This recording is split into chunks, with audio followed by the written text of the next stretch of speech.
What's good, everyone? We are here after the NBA lottery has been officially over, and this is the official board. And in this video, we're gonna do a NBA mock draft going on.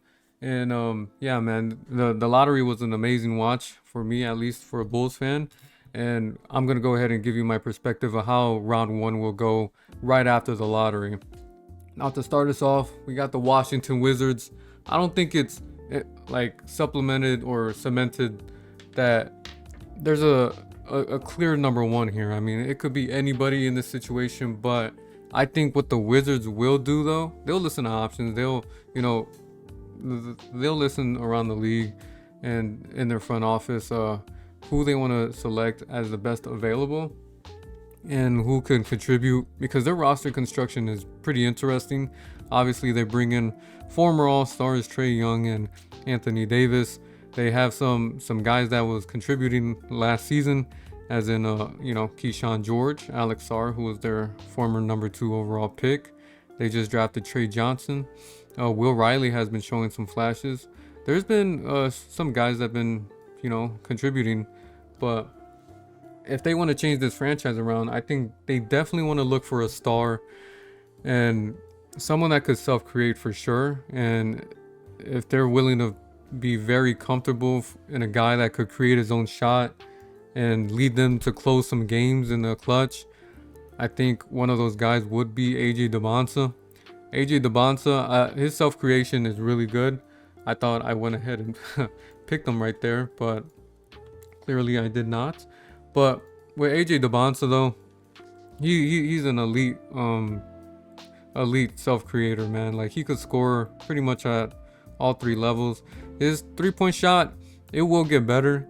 He did admit that he took some dumb shots when it came to shooting behind the three, but he could get to the rim. His footwork is really good. The question is how impactful his defense is, because yeah, he has the size, but he's not really like the best defender out of the top four. I think AJ DeBansa still goes number one here because he was leading the nation in scoring and he was just unguardable pretty much in college, so it makes sense pretty over there. So we're gonna continue on to the Utah Jazz. Utah Jazz, the number 2 pick. I was convinced when it came down to the last two teams. I was like, oh, of course Utah will probably get the number 1 pick because they go ahead and just select a guy who went to a Utah school, and it was AJ DeBonsa. But nope, they get top 2 instead. They traded a good amount of capital, for like 4 first-round picks for Jaren Jackson Jr. And yeah, with their roster construction, they have Walker Kessler, Jaren Jackson, Larry Markkinen, Keontae George, who could fill in that 2 role. I know there's a lot of Ace Bailey that he was doing good late in the season. Is he still gonna come off the bench somehow? What is that role gonna look like? Because man, if we're being honest, if there was a guy to be shipped out next, it'd probably be Larry Markkinen. If we're being honest, if they do want to keep Ace as a starter and continue forward his career, if he continues to be playing good, but if not, if they want to do best player available and fits the scheme in their lineup, I think it would make sense for Darren Peterson here. Like, Darren Peterson, he's an elite shooter, man. Like, that guy, well, when I was watching him in Kansas, he would run around, pin down screens, flare screens, and that guy, he would just lock and load it, and he would make damn near everything, man. He did go through a lot in his freshman year in terms of like cramping and injuries. Apparently, there's a story came out that he took an excessive amount of creatine. I don't know what his college trainers was telling him to do, like how much to take, and he felt like dying. He felt like he was gonna die on the training table because how much cramping, like he had to go to the emergency room because of it, right? But yeah, he's able to hold his own. He got some size. He's listed at 6'5". He's got a good wingspan, 6'10" wingspan, and he could get steals. He's pretty good at not fouling. Yeah, so he could really hold his own defensively and not be like a liability at all. His creation, I feel like him getting to the rim, it could get better in terms of like rim pressure, but overall though, you could see the upside in this kid. and I think it will fit very well with the Utah Jazz here. I would consider the Cam Boozer to Utah, but they already got so many bigs as it is. They traded a haul for Jaren Jackson. They got Walker Kessler. It seems that they love Walker Kessler, right? He has a lockdown, so they got their front court pretty figured out. And I don't want Cam Boozer to play the 3. That don't make sense. I don't want him to lose weight and just like play, you know, uncomfortably. Like that's not his game to play the 3. He's a power forward. He's a big body guy that will bully you. He's a guy that could shoot and stretch the floor as well. He could get rebounds. He could pass. So I think him being the 4 will make a lot more sense. And it will make a lot more sense over here at 3 with the Memphis Grizzlies. Now, Memphis, they blew it up. They got a great haul. They got great hauls in Desmond Bane and Jaren Jackson trades. And I think tagging Cam Boozer alongside like a Zach Edey who could protect the rim as it is, it helps him so much, right? I mean, it helped him in college when Pat Gungba was the center for Duke, and it really showed how much help that he needed. He needed a center that could protect the rim alongside him, because that's his down point. His downside is like not being able to protect the rim underneath the basket against bigs, right? Like, but everything else, man, he is able to help defend. He's able to guard the perimeter if he needs to. And offense, man, he is very efficient on offense, man. There's like nothing that he can do, bro, on offense. I'm gonna be honest. People do have questions whether he can create for himself. His creation is literally using screens and backing you down as well. Like, people don't love the back down bully ball stuff, but it happens. You have to get physical in basketball, right? Not everyone's gonna get past someone with a rhythm dribble and like a tween cross every time, you know. It pays to get physical, and this guy's a physical guy that could stretch the floor as well. And he's the youngest in the class as well, man. This guy is the youngest. He's 6'9", 7'1" wingspan, 250. He's got some good size coming in as the youngest prospect in this class, and I'd be surprised if he falls lower than 3. I mean, in my opinion, he has a case to be the number 1 or number 2 pick, but just because, you know, what he brings to the table, I think, and roster construction as well. It really depends on teams, you know, drafting and how their roster construction looks like. It will probably just, teams will fade them. Next will be the Chicago Bulls. I feel like I'm not going to take a lot of time into this, because this should be a no-brainer. You take a chance on a guy like Caleb Wilson, man. Caleb Wilson to Chicago. He's 6'9", 6'10", out of North Carolina with a long 7-foot wingspan. His defensive impact is amazing. He's so athletic. Could block. He could steal. He could dunk over you. Like, this guy is an athletic freak.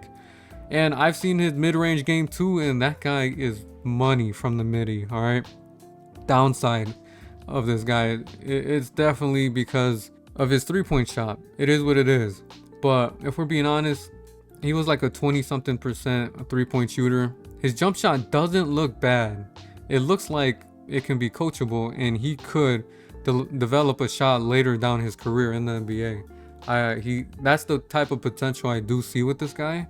Sure, he wasn't knocked down coming out of college, but I think him being versatile and being able to do everything else on the basketball floor is already enough, man. I think you can't ask for a better prospect with upside than Caleb Wilson at this point, man. Because once that guy gets this jump shot at the 3, he's gonna probably look like the best player in the class. No questions asked. But until then, this guy pretty much is a project from the 3-point line. But this guy, he shows versatility, and you plug him in, and he's gonna wreak some havoc, man. He's a ball player. His mid-range is money. That's what I really love about him as well. Next is the Clippers. This is interesting right here, man, because a lot of situations could happen with the Clippers. Congratulations to the Clippers. My board is definitely going to change from what it was pre-lottery, just because, you know, obviously. And I think I want to give him a guy with some potential, right? And he's the one of the best shooters coming out this class as a freshman. And this guy This guy's name is Keaton Wagler, all right? Keaton Wagler out of Illinois. He's got some size, all right? He's 6'6" with a 6'9" wingspan. His creation is good. His offense is really good. This guy could shoot lights out, man. This guy could be dangerous. He could shoot from deep as well. Kind of reminds me of Steph Curry-esque. Not saying he's Steph Curry, but I'm just saying the shooting upside, it is pretty lethal. Now, what I would want him to do is get better going to the rim. I mean, his rim pressure is really good though. He could lay the ball up, contested. He could get physical, right? Obviously, his weight, he'll get stronger once it comes to strength and conditioning in the NBA. His questions about defense, he could hold his own. I mean, he's a really good like team defender, but if he's on a one-on-one situation with a bigger guy, obviously the bigger guy is gonna win. And if a guy's like shiftier than him, could blow past him, it could happen. But overall, I don't think this guy's like a liability where you have to hide him on defense. Like he's gonna try to hold his own. All right, his foul IQ, he does intend to foul if he can't really stop the man in front of him. Next is the Brooklyn Nets. With Brooklyn, man, I feel so bad for them. I feel like I wanted them to get a guy that I could really watch, but you know what? It could still happen, all right? Because the next guy I do like as well, but there are some red flags, but I'm willing to take those red flags, all right? This guy's name is Michael Brown Jr., all right? Michael Brown Jr. out of Louisville. He's a big guard. Not a big guard, but, he's a 6'5" guard, 6'7" wingspan. I would have thought his wingspan looks longer than 6'7", so who knows what it would look like out of the combine. But this guy, he could create, man. He could create for his own. He could create for his teammates. He's really good, man. He could get to the rim. This guy, I'll say the downside of him would be rebounding, right? He's not really known as a rebounder, but he could space the floor. He could knock down jumpers. When he's on fire, he's on fire. On defense, though, it's same as Wagler. I mean, he could play a good team defense, but one-on-one situations he could probably get blown by. But I really like his offensive skill set, and I think if you do need a starting guard, I mean, who's stopping on the Nets, stopping Michael Brown Jr. from being the starting point guard, right? Obviously they have Nolan Traore, who they just recently drafted. He showed some flashes, but I think you could move that guy to the 2, unless you want to move Michael Brown Jr. to the 2. It's interchangeable. There's not like a head guy there, and I feel like Michael Brown Jr., he could really flourish over there in Brooklyn, and he would be an entertaining prospect and entertaining watches over there, in my opinion, over there. So Michael Brown Jr., welcome to Brooklyn. And next is the Sacramento Kings, another team that you can kind of be like, damn, they got screwed over because they're really bad. They're always bad, but yeah, for this one, this is a pick that they would make, and I think they're gonna go with the upside on Darius Acuff right here. Darius Acuff out of Arkansas. He is a monster when it comes to offense, man. This guy's offense is off the charts. He could shoot. He could shoot the midi. He could create for his teammates. One of the best passers, right? He doesn't really turn the ball over like that. He could get to the rim as well, due to even with his size. He's listed at 6'3", could be 6'2", 6'6" wingspan. Downside about this guy though is his defense. His defense is abysmal. Not the best defender, bro. That's why I have the 2 other guards ahead of him. These are way better defenders than Darius Acuff, and they have still the scoring upside. But Acuff's offense, it's too high to pass up past 7. I feel like the Kings love that. The Kings, they don't play defense at all anyway, so what are they going to be arguing here? But Darius Acuff, this guy, if everything clicks and everything's right, and I'm sorry that he's going to go to the Kings here. If everything's good, I think he could be like a Jalen Brunson like prospect, like a Jalen Brunson kind of guy where a small guard could shoot at will, could score at will, lethal, but at the same time, the defense, it could be bad at the end, if he gets hunted, right? But I mean, Brunson's defense is way better than Acuff, so yeah, pick your poison, right? Now with the Hawks, I don't want them to go small. I feel like a guy that they probably need and they probably would reach for just so other teams won't get them. I'm gonna go on a limb here. I'm gonna say they go ahead and select the big man, A.J. Mara out of Michigan, the junior. This guy contributed a lot over there in their national championship run. He was really good. He's a good rim protector. He's really good defensively, man. And I feel like the one thing I do want to point out is probably his touch around the rim. It could get better, right? His touch around the rim could get better, right?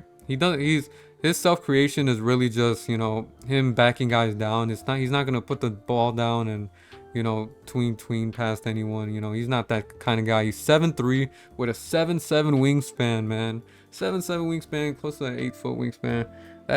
That's someone that you're not gonna score on, you know, a lot. And I feel like the Hawks, they are in need of a big man as it is. I mean, they took that New York Knicks team to 6 games. When that New York Knicks game literally swept the Sixers, like, dude, that Hawks team is pretty good. But I feel like what they're missing is a rim protector, because Onyeka Okongwu is not that rim protector that they want. He could stretch the floor, Onyeka, like he could play a 4. I could see his role being that, or a backup, you know. But A.J. Mara, he's a guy that you could plug in, and nobody's scoring on that defense, man. Like, their defense, it could get really better with him in the paint. He showed that he could space the floor. Like, he shot some shots outside the 3. I just want to point that out. Like, in the NBA, don't be surprised if this guy's letting it fly from the 3 ball, because he showed flashes, and he showed that at times that he could, you know, let it fly. Now, is it consistent enough? No, but I mean, Zach Edey, he wasn't known to be like a 3-point shooter in college as well. Same as Donovan Clingan, but those guys are just letting it fly in the league. So I think A.J. Mara, you know, he's not a traditional, like, just sit by the block type of center. He'll probably let it fly as well. So we ought to see what happens with that. But other than that, I think it's a good pick for the Hawks. You can't get mad at it. Now, with the Mavericks, it does get interesting, because my 2 decisions is either Kingston Flemings or Braden Burries. Now, Kingston Flemings, he is a smaller guard. He's listed at 6'4", so maybe he's not that small, right? He could hold his own on defense, considering he went to a defensive-minded school in Houston with Kevin Sampson coaching. So you know what? I'm gonna go ahead and pick Kingston Flemings to Dallas. Yeah, Kingston Fleming, he's younger than Braden Burries, so I'm gonna go ahead and say he's a Dallas Maverick. Now with Kingston Flemings, like I said, he could hold his own on defense. He's very impactful. He could get steals. He could block. He's athletic. He could dunk as well. You know, not a big wingspan though. 6'5" wingspan that's listed. What I'm looking at right now, he's listed at 6'4". So we'll see. He looks smaller on the court, but you know what? I'm gonna take it into consideration. He is 6'4", and his offense, I think it's just like the rate where he shoots. He doesn't have a high 3-point rate, but when he does shoot a 3, you know, he makes it, all right? Like, just to put it in perspective, like, Cam Boozer shoots more 3s a game than Kingston Flemings. And, like, Cam Boozer's a forward, and he was known more to backing down guys and getting bully balled. Just to put it in perspective, yeah, Kingston Flemings, known him more to get more pressure at the rim. He'll blow past someone. He has a quick first step, so he'll blow past someone and get to the rim, or he'll blow past someone, stop on a dime at the wing, and he'll make a midi. He'll cash a midi. So he's one of those guys that doesn't really rely on the 3-point a lot, but you know, he'll get his guys open. He'll get his guys open by, you know, slashing to the paint, or getting to the mid-range, and he'll, you know, just kick it out to his teammates, and he'll make the right pass. He is low-key like an underrated passer in my opinion. So, but until then, yeah, I think him next to Cooper Flag, it will help the defense a lot more. I know they have Kyrie Irving. I wonder how that's gonna pan out. Maybe you kick him out to the 2, because at least Kingston Flemings, he showed that he could defend. It will be a small backcourt, but as of right now, I think Flemings could be their future in terms of their, you know, point guard, alongside you know, helping Cooper Flag. You know, that defense could be special. Who knows? Now next will be the Milwaukee Bucks with the 10th pick. Who knows where Giannis, if he's gonna stay? Most likely, I think he will stay.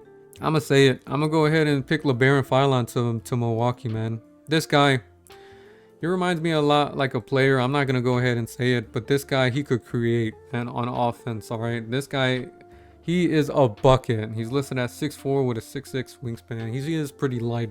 As a small guard, yeah, his defense not like that. I'll just let it be known. But he is good at not fouling. You know, if that matters to you, he's not the guy that will hack you. But hey, man, his defense at least is better than Akov, right? But his offense, he could get to the rim. He could really space the floor, step back. His creation is amazing. His efficiency as well is amazing, man. I think his offensive impact is too good to pass up. Very entertaining to plug and play in Milwaukee. Even if Giannis does stay, I think it does give him a reliable number 2 option to, you know, self-create for themselves, considering no one else on Milwaukee can do that besides what, like Ryan Rollins. And they need more than that. And KPJ as well. I forgot about KPJ, but LeBaron Philon, he's too entertaining and too good offensively to pretty much, you know, pass up on. I think in this spot, I'm going to go ahead and give him, you know, a win now player, all right? They're not rebuilding. Curry doesn't like rebuilding.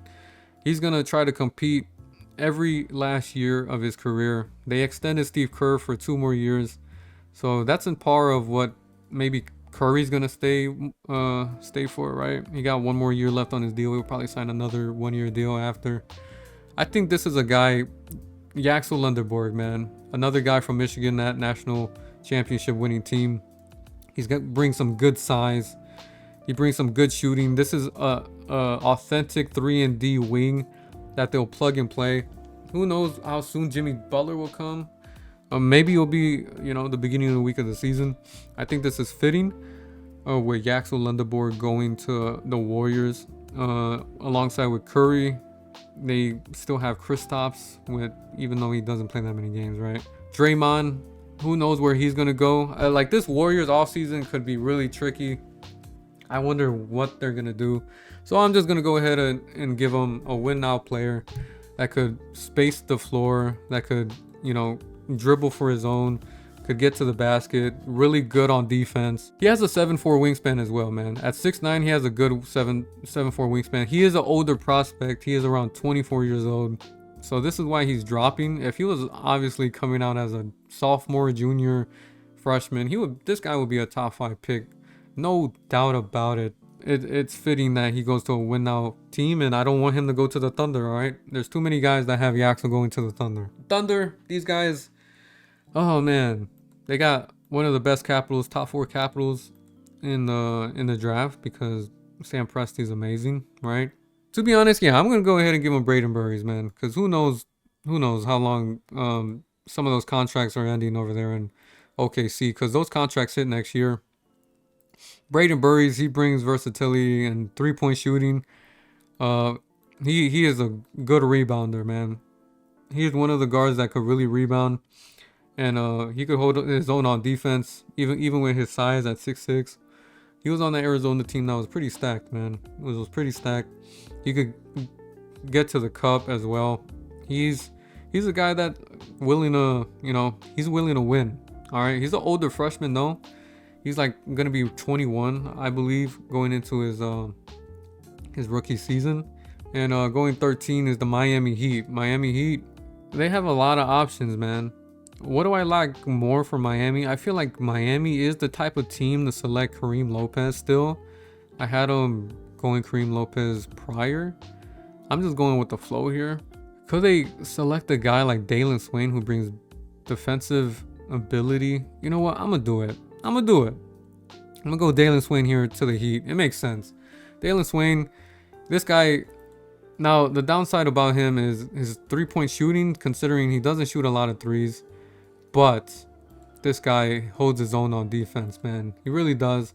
He gets a good amount of steals. He's good at not fouling. But his efficiency getting to the rim is amazing. He could draw fouls as well. And he has a 7-foot wingspan listed at 6'8". Now, his jump shot, it's not the worst. It doesn't, like, when I see upside of him being able to shoot the 3 ball, I think he has it because his jump shot isn't bad at all. His jump shot's not bad at all, so he could develop a jumper throughout his NBA career. All right. Next is the Hornets. You know what? We're gonna go ahead and give him Nate Ament. Nate Ament to the Hornets. He's a wing. He has the troubles of shooting very efficiently, right? This guy, I think he has some upside that he could show. He's 6'10", 6'11" wingspan, so not the longest wingspan with his size. He's 19. I think the best thing about him is being able to draw fouls. Like he brings a lot of, you know, free throw. I don't know how. He has a whistle, bro. I'll just tell you that, just straight and simple, he has a whistle. Now his shooting, there's another guy whose shot isn't bad. Like his jump shot doesn't look bad. So it could evolve later down the line if you want to take his upside, but I think this guy is more of a project in my opinion. Now we're going back to the Bulls. You know what? I'm taking best player available. I don't care. Allen Graves. This guy, freshman out of Santa Clara. This guy, he showed flashes that he could shoot. He could back guys down. He is a good passer, bro. In March Madness against Kentucky, man, he hit a big shot, and then Oweh hit a half court heave to tie the game and send it to OT, which is pretty amazing. I think it's sent it to OT unless he won the game just off that heave. Other than that, though, no, this guy, he is efficient, man. He is good at rebounding as well.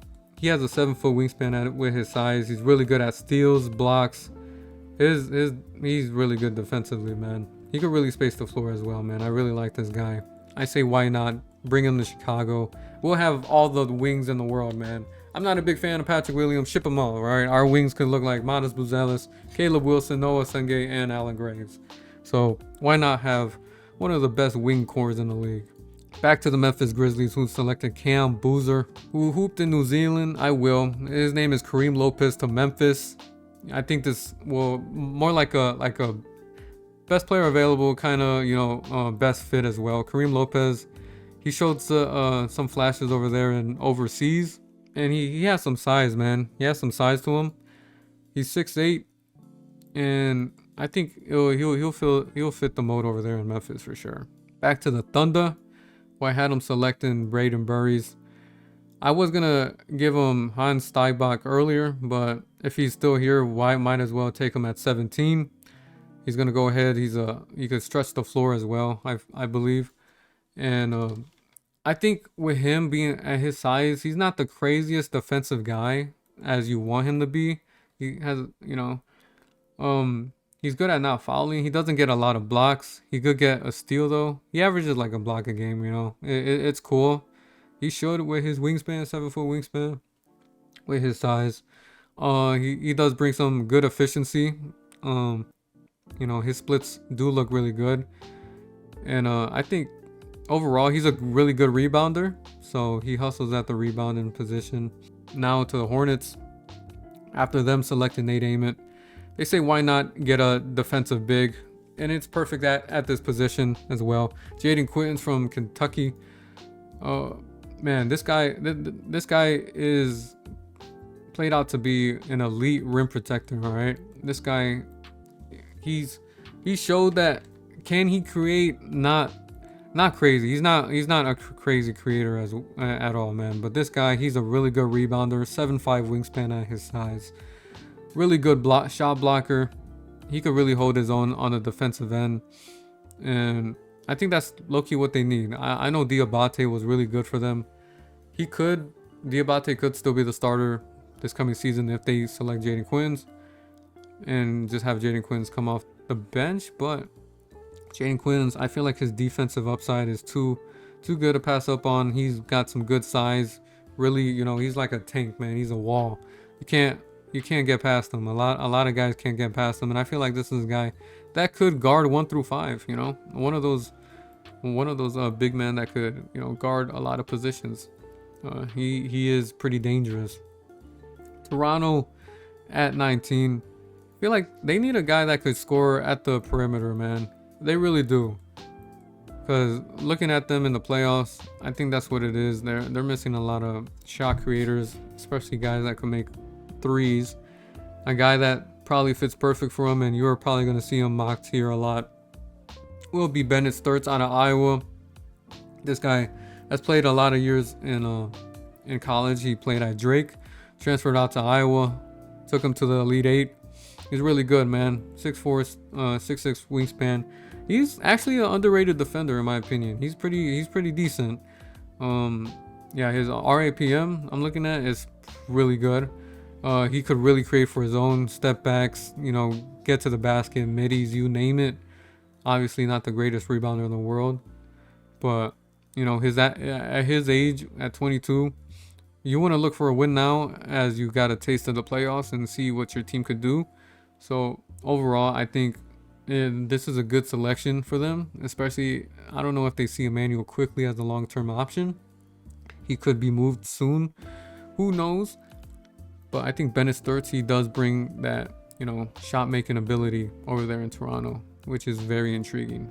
Next is the San Antonio Spurs. These guys are a very good defensive team. And I'm looking at two guys that could bring shot creating and defense as well. I think I'm a bank. It's either between Cam Carr or Isaiah Evans. And I'm going to go ahead and give him Cameron Carr. Cameron Carr, I think he seemed to fit the mold over there in San Antonio. Now, when I watch him, this guy looks like he has a long wingspan, because he does. He's 6'5" with a 7'2" wingspan. Yeah, pretty crazy. Gonna go into the NBA at 21. He could create for himself, could get to the rim, could space the floor. He's pretty decent at getting to the cup. But man, he could block shots with that wingspan, man. Like, and he has some good foul IQ. He's not gonna get a lot of fouls on your team. Really good at rebounding. I mean, that wingspan, he has it, he uses it. So best believe this guy's gonna be a pest over there. Now the Pistons. This is another team that kind of needs some scorers. They need some, you know, guys to space the floor, and I feel like this is perfect. This is a perfect situation for this guy. I want to go Isaiah Evans here. He's 6'6" out of Duke. It's either him. I do like Malik Thomas though. Malik Thomas is a good shooter, but I think Isaiah Evans is a lot better defender, and he fits the mold in Detroit a lot more over there. So Isaiah Evans, yeah, I think you know him, you know, in his years at Duke. This guy, he's played really well. He's impacted a lot on the shooting side. Him getting to the cup though is a question, but you know, you don't need him to get to the cup. You need him to space the floor, right? But yeah, he holds his own on defense. As I said, 6'10" wingspan. So it's really a perfect scenario for the Pistons. Next will be the Sixers. This guy isn't the best defender at his size, but this guy can space the floor and he could shoot.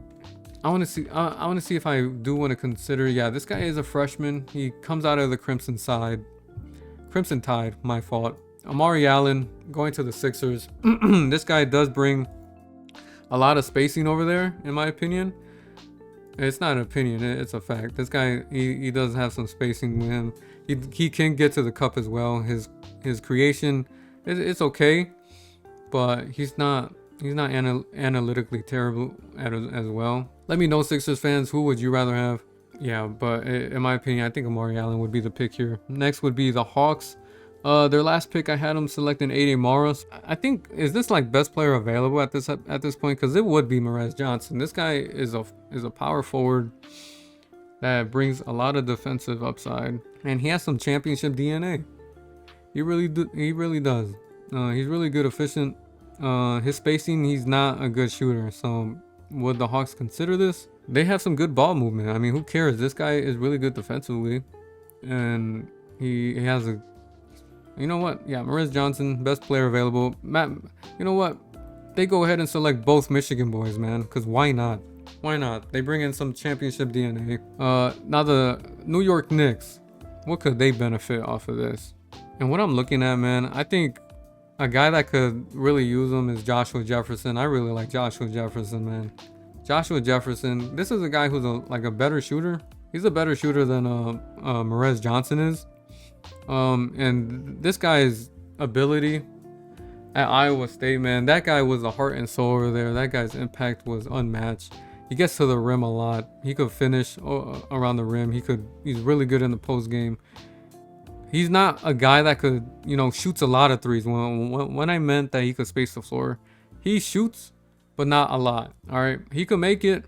Could that change in the NBA? Of course, the pace is faster. But this guy defensively, he's a monster. I feel like you could really use that guy over there in the Knicks as well, a forward that's willing to hold their own. And I wanted to give him a center, but who knows? Who knows? Next will be the LA Lakers. Speaking of a center, maybe I just waited for the center position for the Lakers because why not? I think this is a perfect situation for them. They get Henry Visar from North Carolina.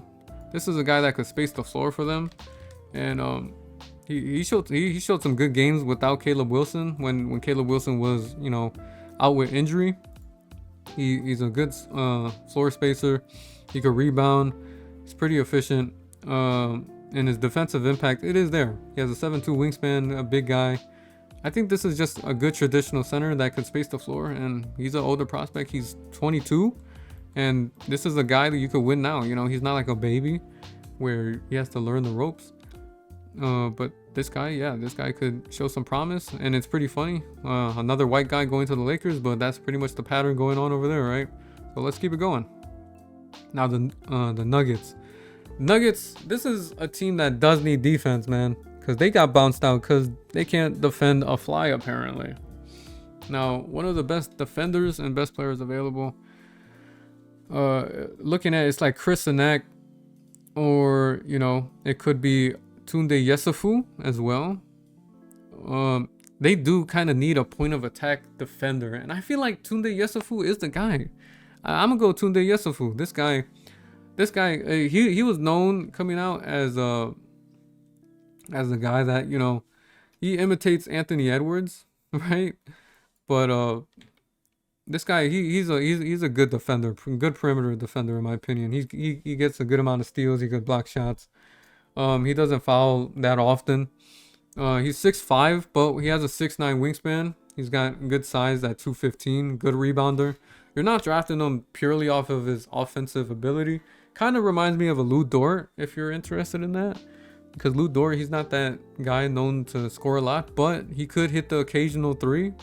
And yeah, he does hold his own on defense. I feel like a guy going to the Nuggets could bring more defensive help over there, which they desperately need. Now next is the Boston Celtics. You know what? I think they go ahead and select a winner out of UConn. I was going to go ahead and select Chris Sinak for them, but I'm not going to go that direction. I'm going to go ahead and select Terrace Reed Jr. out of UConn. This guy, he was leading UConn really well over there, man. That guy, he holds his own. He has a 7'4" wingspan at 6'10". He could just be the guy at center that they're looking for. And now Chinulu, this guy, he's a good, decent blocker. He's a really good defender, really good rebounder. And, his creation, he could create for his own down in the low block, man. And his spacing, who knows? I mean, he could space the floor. He doesn't shoot a lot of threes, but he could hit the occasional three ball if you're willing to do that. I know Boston does that a lot. So yeah. Also, he's able to make the extra pass as well. So I think Terrace Reed Jr. sounds like a Celtic to me, right? Minnesota's up on the clock here. I think I want to select them a guard here because Mike Conley's not getting any younger. And who knows if Ayo Dosunmu is going to stay with Minnesota. I want to select Abuka Okori. Why not? Abuka Okori from Stanford, not talked a lot about. He is a 6'2" guard. He is pretty small, but he is a bucket, man. This guy could create for himself. And, I mean, he has a 6'6" wingspan. He's not a cone on defense. I'm going to tell you that. He's not a cone where you have to hide him on defense. He could hold his own, all right? He could hold his own even at 6'2", all right? This guy, he's an elite creator. He brings a lot of rim pressure. And, man, this guy, he spaces the floor. I think this is the guy Minnesota low-key is waiting for to come across at the point guard position, especially at their draft position. I think this is a fitting pick. I wanted to go Tyler Tanner here, but it just didn't work out to be that, right? Next will be the Cleveland Cavaliers. Now these guys traded for James Harden. James Harden's probably gonna stay there, right? I forgot how many years he have left on his deal. Let me go ahead and check that, because this could be a point guard as well, but I feel like they're not physical enough. Like, okay, he has a player option going into next year. Who knows if he takes it? I don't think I'll go point guard here. I would want to go Chris Nack. You know what? I'm gonna go ahead and select Chris Nack here, man. Chris Nack, they'll figure it out later. This guy, he's more of a project, because this guy, he was a 5-star coming out. He's a 5-star out of Houston. This guy, he holds his own on defense. He's a good rebounder, all right, but his offense is not there, all right. It really isn't. But his defense is, all right. He has a 7'5" wingspan, 6'11". This guy is more of a project, if anything, all right, because he's pretty stiff on offense. They let this guy shoot. I mean, his mid range, he could hit the occasional mid range. You know, he could. It's not that his jumper's broke. He's a better shooter than Koa P. I'll tell you that. I'll tell you that much. All right, better shooter than Koa P. Koa P's a better mid-range shooter, but I feel like Chris Nack could actually, you know, shoot from 3, if that makes sense. He's a good rebounder overall. I think they just need size, someone who's physical, someone who could actually be a defensive threat, right? Over there in that, and yeah, I think it makes sense over there. Now, Dallas Mavericks with the last pick. Man, there's a lot of guys that I kind of snubbed on my board here. Obviously, guys that love Koa Pete. Christian Anderson could be a first-round pick as well. But with Christian Anderson, I don't like his defensive ability. And he's a small guard. He's not 6'3". I think he's like 6'2". He's like, I think he's a sophomore. He kind of reminds me of Darius Garland a little bit. But like, not as talented as Darius Garland. Like, it's in that realm for me. Malik Thomas, he kind of reminds me of Malik Monk as well. But I don't see the same athleticism as Malik Monk, just like the shooting capability. Zuby Ejiofor, he could be a first rounder as well. I just had Terrence Reed over him. Like, he could be like a Celtic. He could play a role for the Lakers maybe, or the Nuggets. Tyler Tanner as well. Tyler Tanner is another one that I could see in the first round, but who knows if he's going back to school. But I really do like Tyler Tanner. He could be a first rounder as well. But this is just how the board fell over here. Now with the Mavericks, I had him picking was it Kingston Flemings, the guard. I can't make him go guard over here. So no Christian Anderson, Tyler Tanner here. I think at this point we go ahead and give him a guy like Koa Pete. Koa Pete makes it in the first round. And yeah, this is the draft here. Yeah, like he has a good feel for the game. But his self-creation is more to the mid-range. Around the rim, it could get pretty tricky. He doesn't like, with his size, he's not that good at, you know, bringing pressure to the rim. And his defense, he's not the best defender in the world as well. That's why I'm so optimistic about, I'm not optimistic. I'm so against Koa Pete. I don't know. Call me a hater all you want, but I feel like this just fits the mold for the Mavericks and over the guards. I would have selected Zuby Ejiofor at 30 if I wanted to. It would make more sense. But you know what? I already selected Koa P here. So yeah, let me know in the comments if you like my board. If you hate it, I'm open to criticism. What do you see your favorite team drafting? I went ahead and just picked best available and fit as well. After the lottery, this could obviously change in my future videos when I make another one. So yeah, go ahead, leave a like and subscribe if you want more draft content, you know, because I love doing these type of videos. And yeah, this could be a really fun draft, man. Really stacked. And yeah, I love doing these. So yeah, I'll see you guys in the next one. Thank you. Peace out.